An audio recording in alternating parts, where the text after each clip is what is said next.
Assalamualaikum everyone, welcome to English Inbox YouTube channel.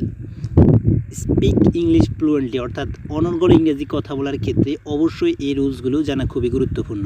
I have decided to plus verb, কোনো কিছুর সিদ্ধান্ত নিয়েছি এরকম অর্থে আই হ্যাভ ডিসাইডেড টু ব্যবহার করা হয়। যেমন I have decided to learn English, I have decided to learn English এর অর্থ হচ্ছে আমি ইংরেজি শেখার সিদ্ধান্ত নিয়েছি। পরের বাক্য দেখুন, I have decided to change my self, I have decided to change my self এর অর্থ হচ্ছে আমি নিজেকে পরিবর্তন করার সিদ্ধান্ত নিয়েছি।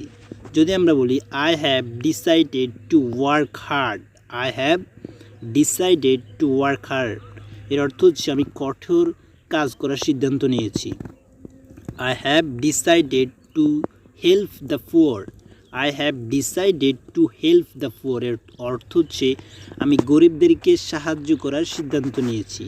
I have decided to change my bad habits, আমি আমার খারাপ অভ্যাসগুলো পরিবর্তন করার সিদ্ধান্ত নিয়েছি। অর্থাৎ কোনো কিছুর সিদ্ধান্ত নিয়েছি এরকম অর্থে আমরা I have decided to plus verb ব্যবহার করি। Thank you so much for watching the video. বাকি রুলসগুলো এই ভিডিও ডেসক্রিপশন বক্সে লিঙ্ক দেওয়া রয়েছে, চাইলে সেখান থেকে দেখে নিতে পারেন।